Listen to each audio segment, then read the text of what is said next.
有没有在家庭饭桌上听过这样的对话？可能妈妈看着你没吃完的饭，就皱着眉说：“哎，我像你这么大的时候啊，哪有白米饭吃啊？”或者，你爸爸看着你刚买的新手机，叹气：“太不会过日子了。”这种围绕勤劳节俭的讨论，好像在中国家庭里特别常见。你是不是也觉得，哎，既熟悉又有点儿，无奈？老一辈人呢，他们是把勤劳节俭看作是一种毋庸置疑的美德，甚至是人生的信条。他们真的是一辈子省下来干出来，心里就认一个理儿：吃得苦中苦，方为人上人。但咱们说实话啊，他们那代人的苦，真的都换来了想要的回报吗？为什么这个曾经好像支撑我们整个民族走过艰难岁月的价值观，现在反而常常让你和家人之间起矛盾，甚至让你感觉像个无形的枷锁似的。今天呢，咱们就来一起深入的聊一聊这份关于勤劳节俭价值观变迁的分析材料。咱们的目的啊，不是说要否定老一辈的付出，也不是否定他们的智慧，而是想和你一起更清楚地看看这个观念它到底是怎么形成的，它在今天的社会里又碰到了哪些新的挑战，为什么它会引发这么多代际之间的困惑和讨论。准备好了吗？咱们开始吧。要理解父辈、祖辈他们对这个勤劳节俭近乎执念的态度啊，咱们确实得先稍微穿越一下，回到他们生活的那个年代。有句话说得好，时代塑造人，用在这儿我觉得是再贴切不过了。的确是这样。要理解老一辈，你得先理解匮乏这两个字是怎么刻在他们骨子里的。很多人都经历过那个票证时代啊。票证时代。对，买什么都要票，粮票、布票、肉票、邮票。你想想，连肥皂、火柴都得凭票，而且量还特别少。那个时候啊，能吃饱就是天大的事儿，根本谈不上什么选择。那个原里提到的外婆家，5个孩子，你想想，每顿饭就是那种清汤水甩的稀粥。孩子们都得抢着捞碗底那点稠的，大人呢常常就喝点米汤算了。哎，真不容易。所以在那种生存压力下，勤劳它根本就不是一种什么值得赞美的品德，它就是活下去的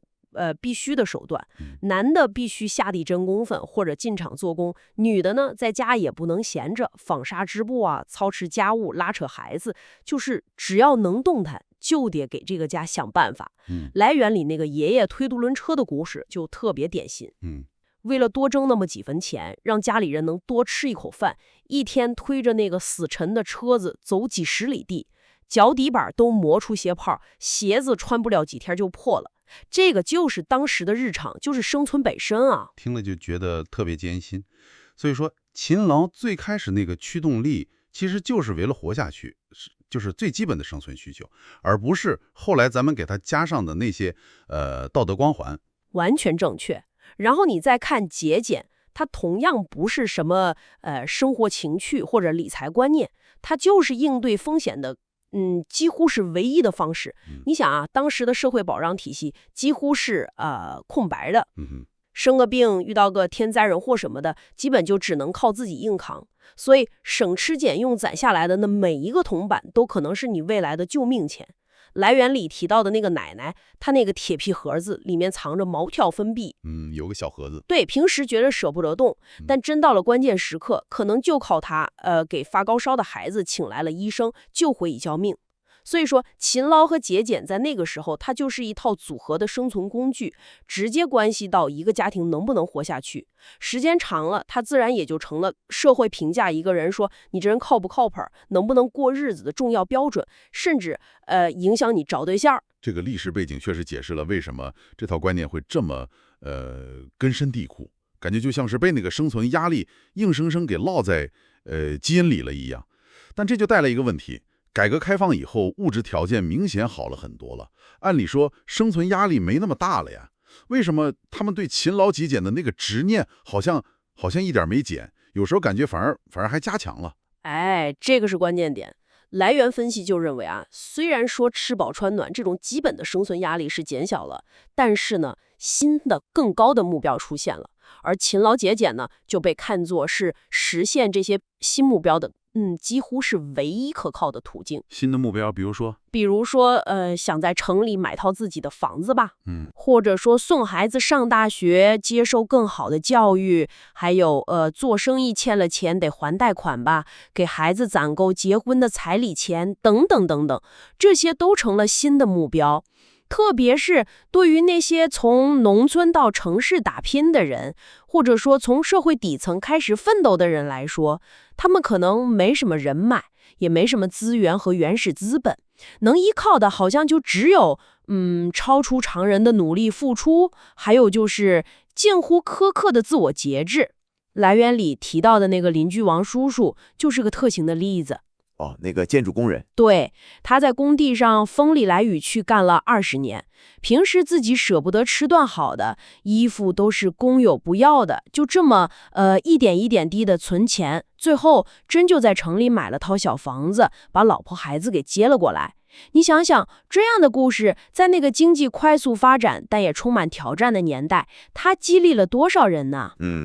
确实是。更重要的一点是，在那个特定的历史阶段，他们的这种勤劳节俭，确实在很大程度上带来了看得见的回报。他们真的通过自己的双手，实实在在地改变了家庭的命运，让下一代有机会摆脱贫困，看到了往上走的希望。这种我奋斗我成功的亲身体验，极大地强化了他们对勤劳节俭就是硬道理这个信念。然后呢，他们就会把它看作是放之四海而皆准的成功法则，自然而然的就希望下一代也能接着这么干。这就说得通了。他们是把过去的成功经验当成了一个永恒的真理，但这恰恰可能就是现在矛盾的起点。因为我们这一代人，或者说现在这个社会现实，好像越来越不支持这个真理了。社会明明更富裕了，选择也更多了，可为什么老一辈他们坚守的这个勤劳节俭，反而让我觉得压力很大，甚至觉得有点变味儿了，成了一种枷锁呢？这个现象，咱们来深入看看来源是怎么分析的。核心原因就在于支撑勤劳就能致富，节俭就能存钱这个逻辑的那个社会经济结构和回报机制，它本身已经发生了非常深刻的变化。咱们先来看勤劳这一块。好，来源很尖锐的就指出来，在现在这个社会勤劳它越来越不等于致富了，甚至都不一定能换来有尊严的生活。文章里还引用了数据，说中国劳动者的平均周工作时长达到了46.1个小时。哇，46.1小时。对，这比很多 OECD 国家都要高不少，他们的平均值大概是38.8小时。但是呢，与同时，咱们的人均可支配月收入，2023年的数据大概是3268块钱。这个增长相对来说就比较慢，而且这个收入水平，说实话，在很多1、2线城市，你想维持一个比较体面的生活都挺困难的。那为什么会这样呢？来源分析认为在现在的一些经济模式里面，特别是像平台经济这种新的业态下，勤劳在很大程度上它被怎么说呢？被异化了。它变成了廉价劳动力的代名词，甚至是一种可以被精确计算和利用的资源。对，比如来源里提到的那个外卖骑手，他们确实非常勤劳，对吧？每天工作10几个小时是常态，风里来雨里去，还要承担交通风险，还有健康损耗。他们可能拿到手的月收入看起来还不错，对，好像挣得不少。对，但是你想想这背后是什么？是极高的劳动强度、极低的工作保障，还有几乎是0的个人时间。更重要的是，他们创造的那个巨大的价值里面，绝大部分其实是被平台拿走了，他们自己得到的只是和付出不成比例的一小部分。在这样的模式下，你个人的勤劳更像是驱动那个资本机器运转的燃料，而不是说通往你个人财富自由的那个梯子。就像现在大家经常说的那个996工作制。996，对，早9晚9，一周6天。很多时候也是类似的情况，就是你高强度的付出未必能带来相应的回报，或者说个人的成长。这个燃料的比喻真是有点扎心。勤劳的价值好像打折扣了。那节俭呢？老话说省一分就是赚一分，这个逻辑现在还站得住脚吗？咱们辛辛苦苦省下来的钱都去哪了呢？哎，这就是问题的另一面了，也是一个让人觉得挺困惑，甚至有点无力的点。来源就指出啊，现在的节俭它也不再必然能导向存钱致富了，反而很可能只是被掏空的开始。被掏空。对，这里有一组数据非常有意思，也能说明问题，虽然看起来有点矛盾。一方面呢，咱们中国的居民存款总额非常非常高，到2024年初的时候已经突破了135万元。哇，这么多！是啊，但另一方面呢，居民部门的那个杠杆率，也就是负债率，也达到了一个相当高的水平，超过了63%。等等，就是说我们一边在拼命存钱，一边又欠了一屁股债，这听起来也太拧巴了吧？是的，很拧巴。来源分析说啊，这种拧巴状态的背后，很大程度上就是因为大家省吃俭用，好不容易攒下来的那点钱，最终大部分都流向了那几座压在普通人身上的大山。啊，三座大山。对，房产、教育和医疗。首先是房子，这个不断上涨的房价，逼得很多家庭不得不掏空6个钱包，就是夫妻双方加上两边父母的积蓄。6个钱包。对，还得再加上未来20-30年的沉重房贷，才能勉强上车。来源里提到的那个朋友，他父母攒了一辈子的钱，还跟亲戚借了不少，才凑够首付。结果自己婚后那个生活质量直线下降，每个月工资大部分都拿去还贷了。其次就是教育，从孩子一出生开始，各种早教班、兴趣班、补习班就没完没了。是的，是的。家庭平均的教育支出能占到年收入的差不多1/4。这种像军备竞赛一样的投入，让家长们真是不堪重负。最后就是医疗，虽然咱们现在有医保了，但是面对一些大病重病或者需要长期护理的情况，那个高昂的自付费用仍然可能很快就耗尽一个家庭好多年的积蓄，就像来源里那位爷爷遇到的情况一样。所以最后的结果就是，很多人的节俭行为，他已经不再是为了积累财富或者说增加安全感了，它更像是一种被动的防御，是为了应对这3座大山不得不做出的一种牺牲。辛辛苦苦省下来的钱还没捂热呢，就又被吸走了，甚至还得背上沉重的债务。你说这种节俭，它哪里还有赚钱致富的那个味道呢？更像是在那个高昂的生活成本面前，一种挺无奈的挣扎。这么一分析，确实让人感觉挺沮丧的。就是你辛苦工作吧，好像也不高，然后你省吃用吧，好像也攒不下钱，反而可能背一身债。而且来源还提到一个更深层次的问题，说这种勤劳节俭的观念，甚至可能被当作一种规训工具来使用。这又是指什么意思？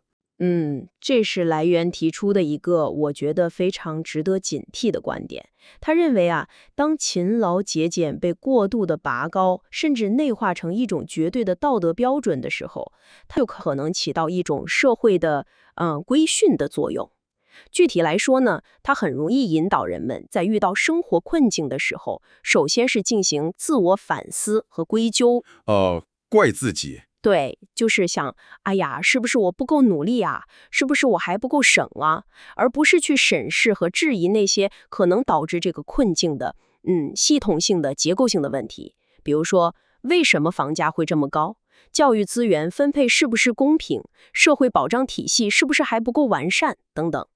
同时呢，这种观念也常常被用来压制不同的声音和诉求。比如说，当一些年轻人对那种过劳工作，就像咱们前面提到的996，表示不满，或者因为生活成本太高，选择放慢脚步，降低点物欲，也就是大家常说的躺平的时候，躺平就很容易被一些人贴上标签，说他们吃不了苦、懒惰、没有责任感、垮掉的一代，等等等等，就是这种负面标签。这种指责啊，它其实是利用了勤劳节俭长期以来积累的那种道德光环，来否定和打压那些试图挑战现有模式，或者只是想表达一下不满的个体，让他们要么就陷入自我怀疑和愧疚，要么就选择沉默。我明白了，就是把一些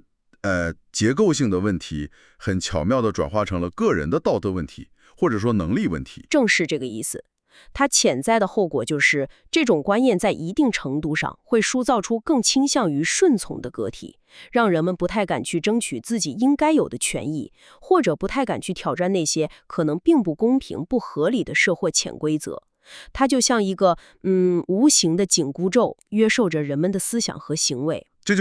就很自然地引出了我们经常看到的那个现象，就是代际冲突。你可能也亲身经历过，因为消费习惯呢，或者工作态度，或者生活选择什么的，跟家里的长辈发生过争执。你可能觉得他们太抠门了，思想太僵化，不懂得享受生活。然后他们呢，可能觉得你花钱大手大脚，眼高手低，太娇气了。听了刚才的分析，你觉得这仅仅是两代人价值观不同吗？还是像来源里强调的，更多的是一种时代错位造成的误解呢？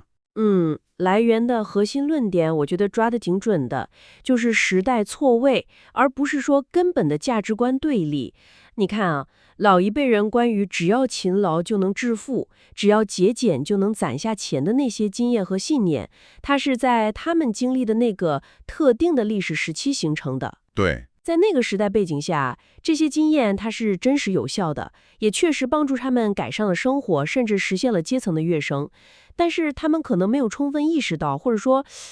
不太愿意承认，支撑他们那些成功经验的那个大的社会经济环境，已经发生了翻天覆地的变化了。也就是说，他们当时的那套方法论，在当时是版本答案，是吧？但现在版本更新了，那个答案可能就不灵了。哎，可以这么理解，他们过去的成功经验，在今天的这个社会条件下，可能已经失效了，或者至少是效果大打折扣了。比如说，他们对于加班的看法，可能还停留在多劳多得、计件工资那个逻辑上，就很难理解现在很多年轻人面临的那种无效内卷，或者说无偿加班的困境。他们对于消费的态度呢，可能仍然受到过去那种物质匮乏记忆的影响，就很难理解年轻人现在在高压社会里，有时候需要通过适度的悦己消费来缓解一下压力，寻求一点精神慰藉，或者说提升一下生活品质的这种内在需求。他们就像是拿着一张过去的旧地图，试图在现在这个全新的世界里导航一样。而年轻人的反应呢，比如说拒绝996，或者选择不买房不生娃，这些在老一辈看来可能是离经叛道的行为，但其实也是有原因的。对的。来源特别强调，年轻人的这些选择，或者说所谓的反抗吧，它并不是源于什么懒惰啊、自私啊，或者不负责任，更多的时候，这是他们基于现实考量之后的一种理性的反应，是对那种无效努力和缺乏回报的师生的一种不管是消极的还是积极的拒绝。你想想，当拼命工作换不来升职加薪，反而把身体搞垮了；当那个高昂的房价让拥有一个自己的家成了遥不可及的梦想的时候，他们选择用躺平、延时满足，或者更注重当下的生活品质这些方式来应对。这实际上就是在用残酷的现实来反驳父辈们信奉的那些旧经验。所以这个矛盾的根源其实是两代人都被深深的烙印在各自的那个时代经验里了，然后又缺乏跳出自己那个局限去理解对方处境的视角。老一辈呢，他们是出于好意和担忧，习惯性的想用自己当年被验证过的那个成功秘籍来指导下一代，而年轻人呢，面对的是全新的、可能更复杂的困境和压力，不得不自己去摸索新的生存之道。这中间的碰撞，与其说是价值观的对决，不如说是经验和现实的一种脱节。这个经验与现实的脱节概括的很准。好吧，那问题就来了，既然这个基于过去经验的旧逻辑在当下遇到了这么多问题，甚至造成了代际间的这种隔阂和误解，那为什么它好像生命力还挺顽强的，依然在方方面面影响着我们呢？到底是谁或者说是什么力量在维系着它呢？来源里面好像也对这个进行了探讨。来源分析了几个我觉得是相互关联的关键因素。首先呢，是来自老一辈自身的那种信仰固守。对他们中的很多人来说，勤劳节俭，它不仅仅是一种生活方式，它更是一套支撑他们走过那些艰苦试验，构建自我价值感的信念体系。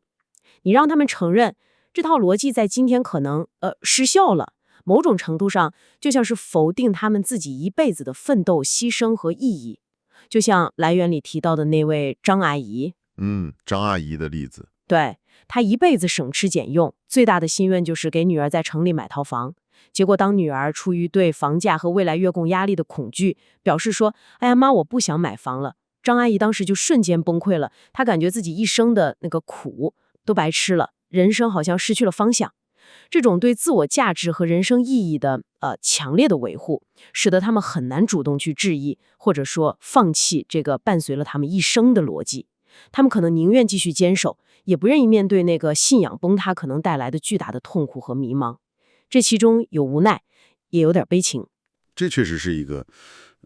很人性也很沉重的一个因素。要承认自己信奉了一辈子的东西可能错了，这太难了。是的，太难了。其次呢，来源也指出，某些掌握权力和资源的结构性的力量，在客观上它也有维持这种旧逻辑的需求。你从社会治理的角度来看，如果能鼓励个体把生活中的不如意更多的归因于自身不够努力或者不够节俭，而不是去追问更深层次的，比如说社会政策啊、资源分配啊这些问题，那么这将有助于较低潜在的社会矛盾和治理成本，维持一个表面的稳定。而从资本的角度来看呢，勤劳就意味着源源不断地获得大量愿意超时工作，而且对薪酬要求相对不高的劳动力。这对像平台经济呀、劳动密集型制造业呀这些模式来说至关重要。而节俭呢，就意味着大量的居民储蓄，这些储蓄可以通过各种金融渠道最终流向哪里呢？房地产、教育、医疗这些资本高度集中的领域，资本就可以通过高房价、高价的教育服务、高价的医疗服务等等方式，很有效的去收割这些节俭下来的财富。有时候甚至一些言论，它也会有意无意的去利用并且强化这种旧逻辑，比如说把高房价归咎于年轻人不愿奋斗，要求太高，这样就巧妙地转移了大家对土地财政啊、金融政策呀这些结构性因素的注意力。听起来，这个旧逻辑的延续背后是有着很复杂的多方博弈在里面。没错，最后呢，来源也提到一点，就是尽管年轻一代中已经出现了反抗和反思的声音，比如说像小李那样，他拒绝无意义的996，或者像小周那样选择躺平，不再为那种传统的成功学焦虑，转而更注重个人的体验和悦己消费。但是呢，这些反抗目前大多还停留在个体化的、比较防御性的层面。还没有形成足够强大的、能够系统性的去推动规则改变的力量。而且他们依然要面对来自社会舆论的压力，比如说被指责不负责任啊什么的，还有现实生活的重压，比如你还得还贷吧，还得交房租吧，很多时候不得不在理想和现实之间做出妥协。所以，所有这些因素，老一辈的惯性、结构性的需求、资本的驱动，以及反抗力量的暂时不足，共同作用，使得这个看似已经不太合时宜的旧逻辑，依然在持续地发挥着它的影响。好了，梳理了这么多问题和深层原因，感觉确实有点沉重，甚至有些无奈。那我们到底该怎么办呢？难道说勤劳节俭这两个词儿就真的成了历史的尘埃，一无是处，应该被彻底抛弃了吗？来源的观点其实并非如此极端，它不是要全盘否定勤劳节俭的价值，而是强调我们需要对它的意义进行重构。重构意义。对，核心的目标是什么呢？就是要努力去创造一个让勤劳能够获得与其付出相匹配的、公平的，而且有尊严的回报的社会环境。同时呢，要让节俭回归它的本意，成为服务于我们个人真实的生活需求和长远福祉的一种理性的选择，而不是沦为一种被剥削、被收割或者说自我压抑的工具。具体到咱们年轻一代，来源建议就是要学会理性勤劳，而不是盲目吃苦。理性勤劳，对，这意味着什么呢？意味着要更聪明的去工作，要选择那些真正能带来成长、能提供合理回报，并且尊重你个人价值的工作岗位。要敢于对那种无意义的内卷和消耗说不，也要警惕并且拒绝职场中可能存在的那些精神打压，比如大家常说的 PUA。PUA。对，要明白工作的根本目的应该是为了实现个人价值，让生活变得更好，而不是被工作彻底绑架，牺牲掉所有的一切。同时呢，要更加注重生活的平衡。赚钱当然很重要，但是个人的成长、你的兴趣爱好、人际关系、身心健康，这些同样是构成幸福生活不可或缺的部分。要做一个聪明的奋斗者，而不是被榨干的那个燃料。这听起来很理想，但实践起来可能确实不容易。那对于老一辈呢？他们可以做些什么来帮助打破这种代际的僵局，适应这个已经变化了的世界呢？对老一代来说啊，来源给出的建议，我觉得核心是2个词：放手和理解。放手和理解。用自己过去的经验去套用在他们身上，甚至强行去规划他们的人生。其次呢，是尝试去理解他们为什么不愿意像自己当年那样去吃苦了，为什么对买房、结婚、生娃这些事情有不同的看法，为什么愿意花钱去旅游、看演唱会，或者买一些看起来不实用的东西。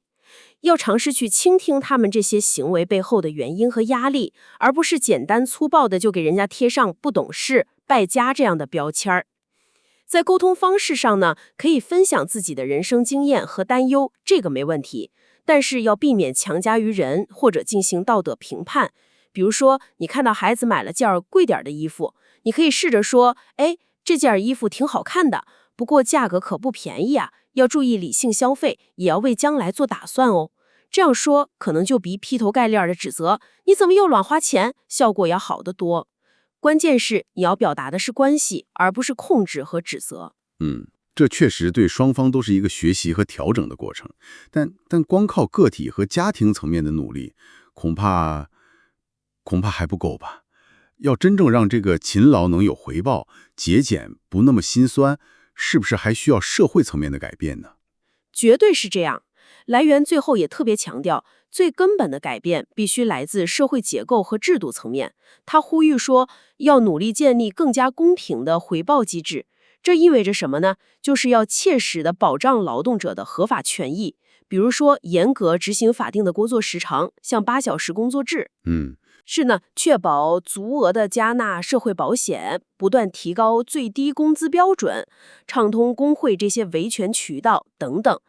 只有让付出劳动的人能够获得和我们社会发展水平相适应的有尊严的收入和保障，他们的勤劳才真正有价值、有意义。同时呢，还需要下大力气去减轻压在普通人身上的那3座大山的重负，比如说通过加大保障性住房的建设和供应，探索更合理的土地和税收政策，来努力稳定和控制房价；通过深化教育改革，促进教育资源的均衡化，来减低家庭那种过度的教育响率和支出；通过持续完善医疗保障体系，提高报销比例，发展普惠性的医疗服务，来减轻居民因为生病致贫的风险。只有当这些基本的生存和发展压力得到有效缓解的时候，人们才更有底气、更有空间去理性的勤劳，去为了兴趣和发展而工作，也才能让节俭真正成为一种主动的服务于更好生活的财务规划，而不是一种被高成本逼出来的无奈的选择。像来源中提到的，深圳大力建设保障房，上海推行双减政策，减轻教育负担啊，这些虽然可能只是初步的探索，但都代表了朝着正确方向努力的积极的信号。好的，非常感谢。今天我们借这份材料，一起深入的探讨了勤劳节俭这个看似很传统，但实际上在当下中国社会牵动着无数人神经的一个复杂议题。我们回顾了它在特定历史时期作为一种生存智慧的积极作用，也剖析了它在现代社会中可能遭遇的困境、扭曲，甚至异化为枷锁的那些面向，以及由此引发的非常普遍的代际冲突和困惑。是的，我觉得贯穿始终的一个核心思路，其实是我们不应该再把吃苦本身当做一种值得标榜和推崇的美德了。无论是老一辈还是年轻一代，大家内心深处共同的渴望，其实都是追求更安全、更自由，也更幸福的生活。代际之间的很多矛盾和不理解，往往并非源于价值观的根本对立，更多的是源于，就像我们反复提到的，时代错位带来的经验失效和沟通障碍。因此呢，比起去争论谁对谁错，更重要的是我们如何能够共同努力，去创造一个更加公平、更有保障，也更有人文关怀的社会环境。在那样一个比较理想的环境里，勤劳能够带来它应有的价值和尊严，节俭是服务于生活目标的理性选择，而不是一种无奈之举。而幸福本身，它应当成为一种人人可及的常态，而不是一种需要通过无尽的苦难和牺牲才能勉强换取的奢侈品。说得真好。正如来源中一位年轻人的心声所说的那样，